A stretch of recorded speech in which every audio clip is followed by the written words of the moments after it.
Hey everyone, welcome to the channel. Today I want to talk to you about the Lume Cube Ring Light 18.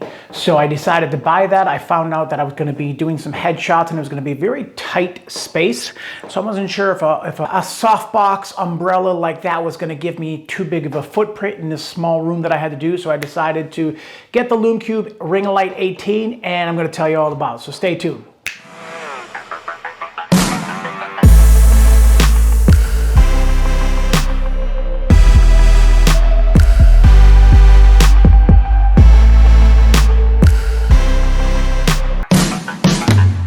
Hey everyone, welcome back to the channel. Thank you for coming by again.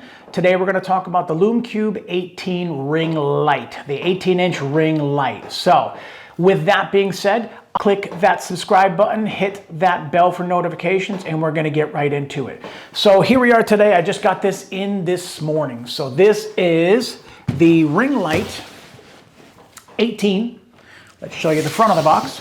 This is the Ring Light 18-inch ring light, so from Lume Cube. So this is not a paid video. This is just my opinion on what I bought it for and my opinion on what I'm going to use it for. So I want to do an unboxing with you today. So I'm going to talk to you about the packaging. I'm going to talk about how easy it is used to assemble and disassemble. I want to talk to you about the durability and the stand, because stand is a big, stands get top heavy sometimes. So the assembly of it, and I want to talk to you about the taking down power and the functions and stuff like that. So today we're going to talk about just taking it out of the box and we're going to do an unboxing. So stay tuned. All right, everybody. So what we're going to do is we're going to open this from the top. We're going to take this out like this and look at that. All about the logo, all about the marketing. Lume Cube, I have their little cubes, and I don't have the panel yet, but I have the Lume Cubes that I purchased for doing my macro work when it comes to my ring shots and stuff like that. If you haven't seen that video, it'll be in the description, or you can check out my channel for that. But this is the Lume Cube panel. So let's see where the zippers are. So zippers are gonna be here like this. All right, so inside of here, we are going to take out a few things first. So we're going to start with the stand. I've heard good things about their stands. I like the reversible, retractable part of it like this. And I don't know if I can do this right here. So we're going to put this down here. So this is just this part like this. So when it comes to this, this is what I don't like about stands like this. Seems very durable, seems very well made and well construction wise as far as that. You're going to go pretty tight on that, and I can see the plastic getting a little bit close, but I think for durability wise, I don't think this is going to be very heavy, so I think you're going to be okay with what you do. Stand feels pretty good and pretty tight, and obviously they've got the notch at the top. So I heard that this was very tall, so we're going to see what we got here. We're going to open each knuckle. So this is, if you can see, here's the top of this. Now picture the Lume Cube Ring 18 on this, even higher. My plan, my purpose is to keep it here like this. My original intent, and what I'm going to try and shoot through the ring itself by using this as my light. So we're going to get into that in a little while. So we're going to take this, put it off behind me, and now we're going to go back to the box. So inside of here is going to be, I'm assuming, the accessories.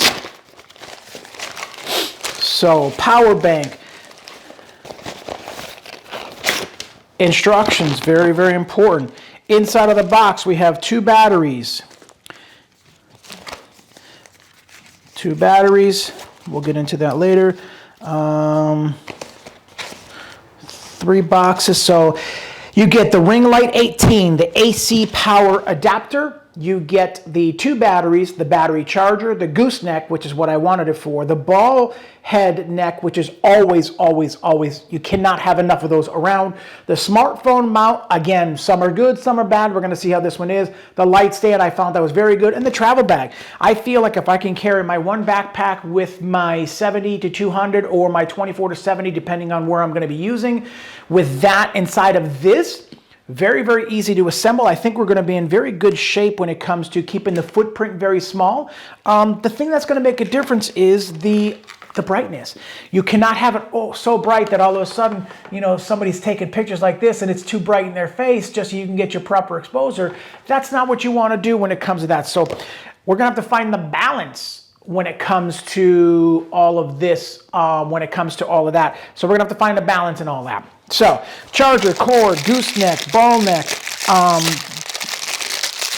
I just love these things. You just cannot have enough of these things around inside of your studio for whatever.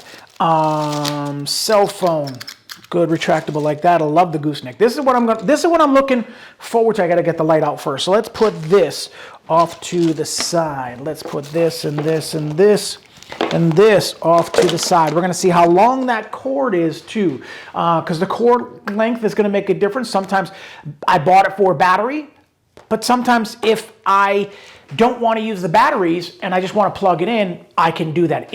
I will always go to the cord first. If the cord doesn't work, then we go to the batteries and stuff like that. And everybody's different when it comes to that.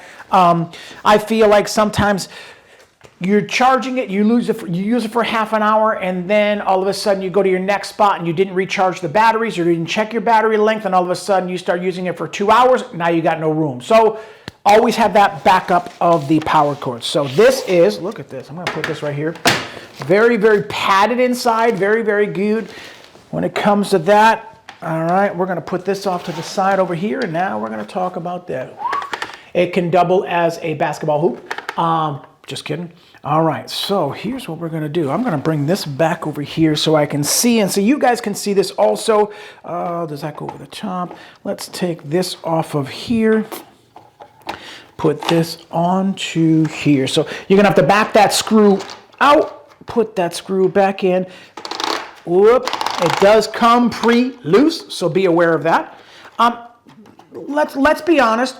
You're looking at a ring light. It definitely is plastic. So don't think, and I think that's good. Plastic is good because it's light. The drawback is sometimes the durability and the flimsiness comes in with after using it 20 times. So if you get a more durable one, if they even make them or not, and you're getting it out of metal or something like that, all of a sudden, first of all, it gets heavy, and it gets awkwardly that once that, I don't know if I can use this outside. I don't know if this would be powerful enough to do outside. So let's see as we move forward with this, what this looks like here. This looks good. I am going to open up the battery right here in front of you guys. All right, everyone, I decided I was going to stay right here where all of my stuff is. I feel like the best unboxing is right in the environment. Why stage something someplace else? So with that being said, I just took both of the batteries out of the boxes, and we're going to turn this around to show you guys. I saw this in one of the previous videos.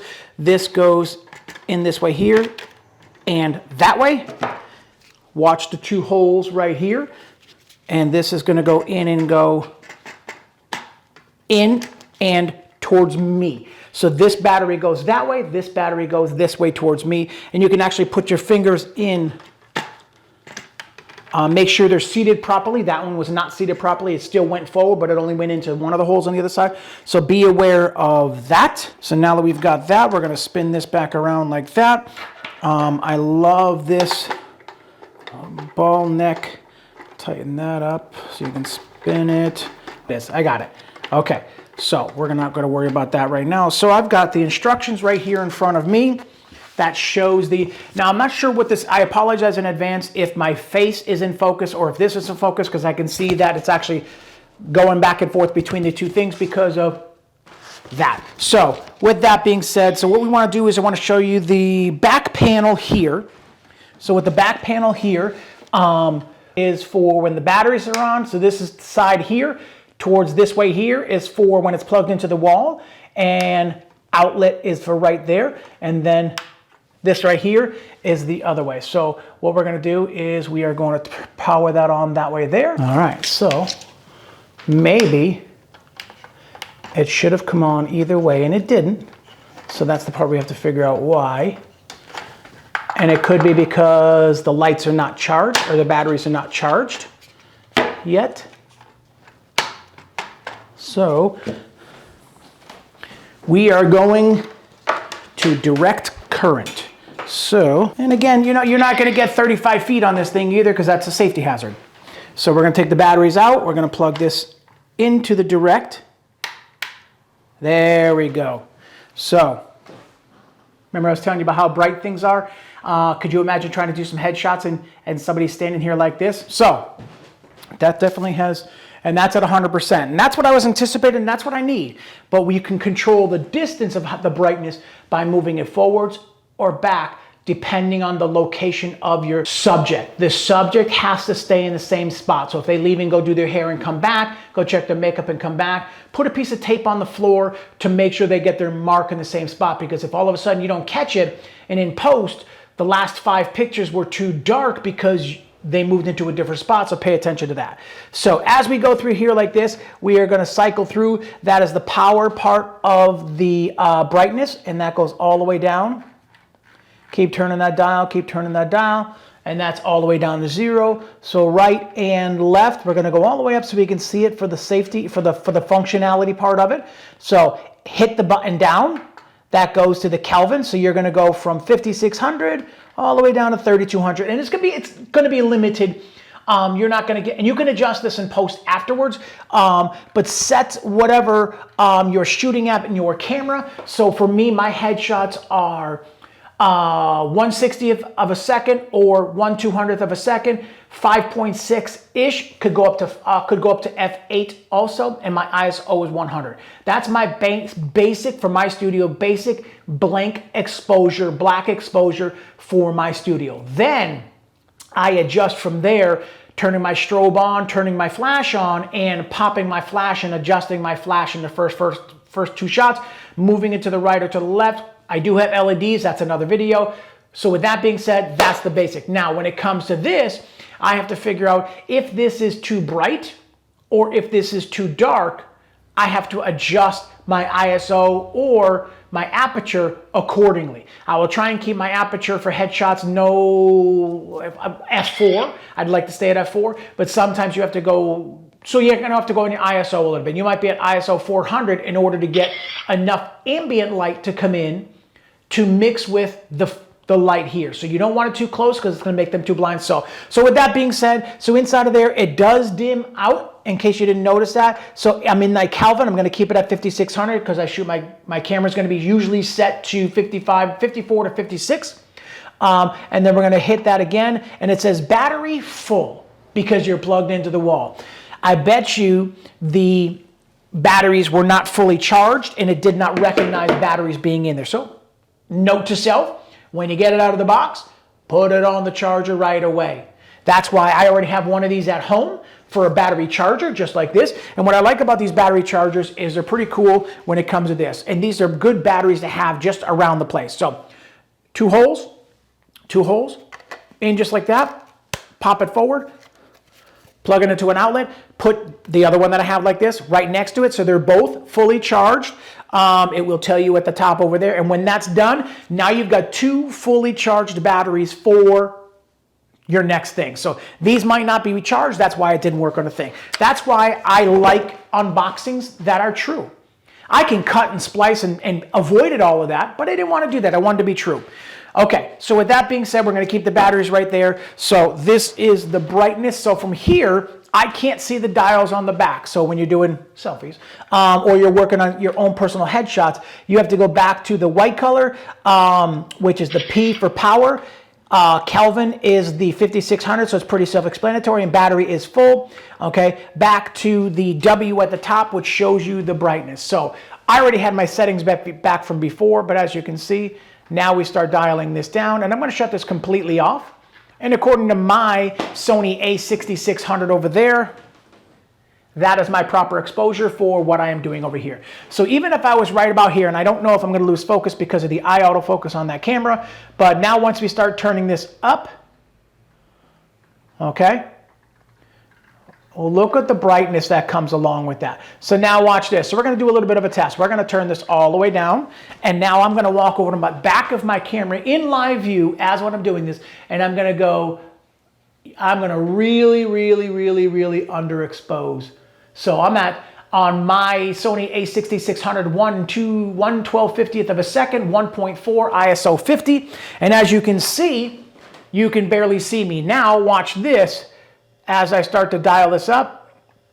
Watch and see where proper exposure, and I'm trying to look, I got about 8 feet between me and my camera when it comes to that. And let's see, right here we are only at 30% and I can just barely start seeing my face. So now watch as I go here and I can see it getting brighter on my face and brighter on my face and brighter on my face. So that is, just to confirm, 100%. And that is good bright. So I had to change some things on my shutter speed inside of the camera in order to get this part right here. So I'll have to go back and look at the footage because that's a good 8 feet away and see how that looks like when it comes to that. So with that being said, I'm going to go back to all of my settings, which I was at 1/160th of a second. So let's go back to 1/60th of a second, 1.4 ISO 50. And we're going to bring this back down to, now watch this, I didn't do this before, but let's do this. Let's do this, and boom, look at that brightness. So all the way up. Now this could get annoying to you.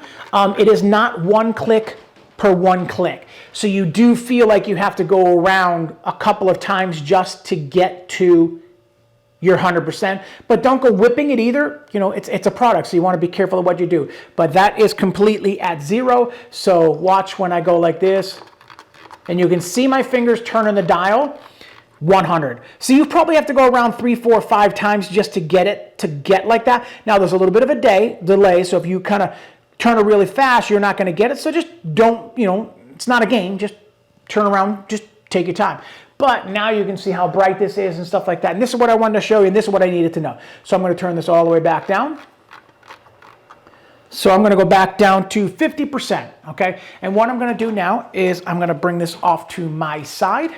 Now look, if I got this just outside of my frame, if I turn it like this, look at the side light that does. So this is completely off. I've got my LED panel over there set to 5600 for Kelvin. But if you look at that right there, I'm going to tell you what, I'm going to turn that off real quick. So let's take a look at that. And boom, watch the side of my face right there. Wow, look at that. On and off. Just a little bit of a kiss on the side like that. And I can actually adjust it higher or lower, and I just want to get myself about 37%, about 50% on that light right there. So now I'm going to bring that all the way down, and now watch if I took this and put it outside. Let me see if I can get it outside of my frame on purpose, just to show you that. Let's see. I'm going to bring it right to the edge. So that is about 4. Now let's just turn that so that it faces me, and now watch. I can't see the numbers on the back. But look at the side of my face right there. Look at that. So even if I went here, let's say that's 100. So now look at that light that's right there, just from the side like that. Keeping my settings the same. I'm a little bit underexposed because I wanted to turn my light on back there, and I wanted to be able to see the brightness of all of this light, which you can see right over there. So now if I felt like that was a little bit too bright, I can turn it down to about there. So I try and do things in increments, not 29 or not 24, 23 or 77. I try and do things of 30, 60, 90, and 100. Or you could do 25, 50, 75, 100, however you want. But I like to do things in 3s, 3rds, camera stuff. So I want to just kind of keep myself right around 30%. Just, you know what? I feel like that's just a little bit too bright. You know, go down to something like that. Just that little kiss on the side like that. Now, if I didn't have any other lights, I could put it back there out of frame and just light it up. So I had a little bit of a kiss of light for a hair light. So that's my review on this. I feel like the Lume Cube Ring Light 18 unboxing was very, very well packaged, well supported when it came out of the bag. I'm going to bring that bag back up here again. All right, inside of my bag like that. Great marketing on side of there. So I found that the packaging was very, very good, very durable, very safe. I feel like if I put it down someplace, if somebody bumped it, it's not going to crack the lens or the durability of the lights or anything like that. Very, very easy to set up. Remember, note to self, note right there, charge the batteries before you go on a shoot. just to double check, because mine did not turn on. I don't know if I missed something. I'll go back to that. I don't know. But I did find it was very easy to set up and very easy to take down. Very durable when it came to the, it's plastic. But, you know, be an adult and don't misuse it and you will be good. The stand was very functional, foldable, small. I love that part of it. Assembly, you saw me do that. Very easy to take up. We're going to take a look and see how we take it down, take it back down. The functions were very easy. I like the fact that the functions were very simple with brightness, Kelvin, and battery power level.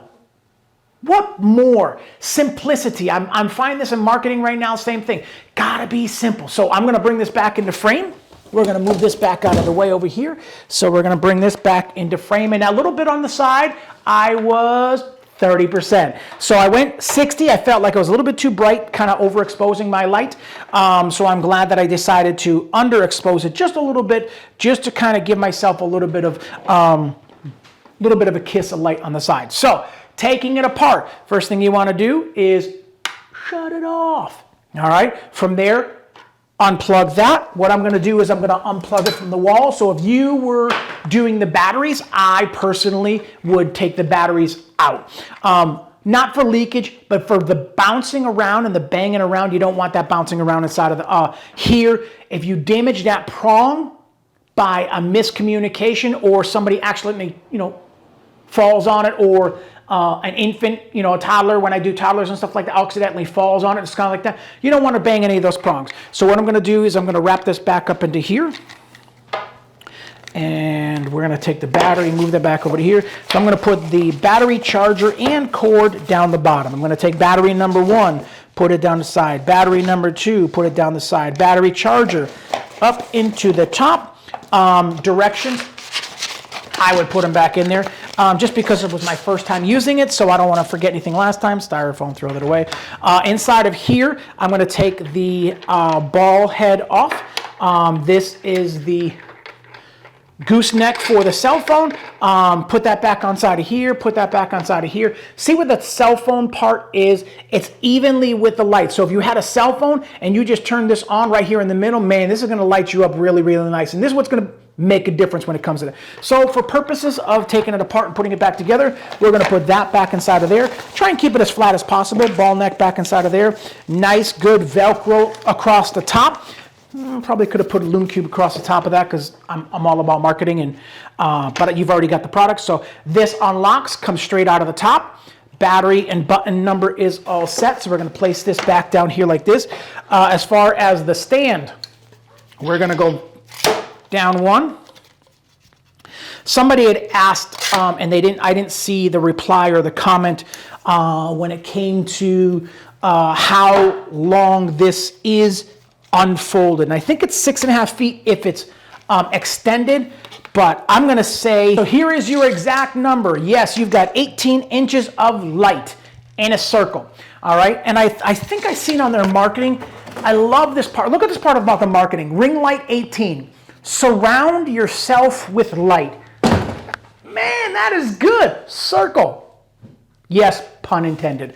So this top to bottom is approximately 19 inches long. Okay, that's a small footprint for a travel light. This is probably, I want to say, the most. All right, this is probably the easiest one that I have. This is the only one that I use in my studio, and as you can see, I never unfold it.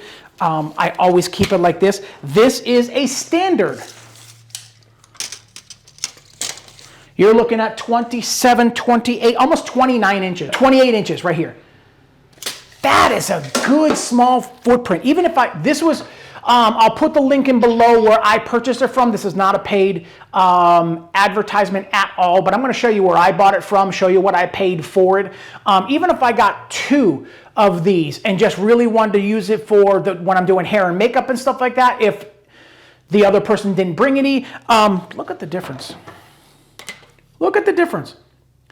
It would be worth it to have 2 Lume Cubes and 2 of these side by side for whatever. When I move out of this studio and move into my next studio, I I'd like to get 2 of these and just put them in different spots and stuff like that. So all of this stuff is just really, really good. So let me get the bag, which I put down over here. So watch this, watch this. I'm going to move some stuff out of the way. I'm going to leave this right here, leave this right here, and I'm going to put things back in there. I think I'm going to do the light first, so that that part is inside of there, and you can see what I'm doing inside of there. The part that concerns me is this being on top of the plastic. So what I will do is I will turn it face down, my suggestion. That way there, when I put this down the side over here, I can take this bag and put it right in the circle. Can you see that? Right in the circle of the ring. Right in the middle over there. So you'll have to figure out what works for you. I would love to see, you know what, this might even, I think this is how it was designed. Oh, I like that. So even if I went at the bottom, I don't know if it'll go all the way across the bottom, and it won't. So figure out a way to easily pack this back up to make it as flat as possible. You're going to take that, that, and that. So that is it right there, and that is it right there. Look at how that is right there. So this is my unboxing. This is not a paid advertisement at all. This is my personal opinion on using it for headshots and using it inside of a studio. So I know this is a little bit lengthy. So what I want to do is I want to thank you guys for coming back to my channel and coming back and looking. Please hit that subscribe button. So I want to just end with this. I know this was a little bit longer of a video than I expected or anticipated, but I wanted to do it right. I wanted to do it justice. I'm not paid by this at all. I'm going to put my link in the description that where I bought mine from, but I'm not paid by any affiliates or anything like that. So thank you for coming back to the channel. Hit that subscribe button, hit that like button, hit that bell for notifications. And I want to leave you with the quote of the day. The quote of the day is, "You only grow when you are stretched." I find that stretching sometimes hurts. And sometimes there's some stretch marks afterwards. You ever see those trees? If you cut a tree and you look at the rings and it can tell how many years and how old the tree is, that's what stretch marks are.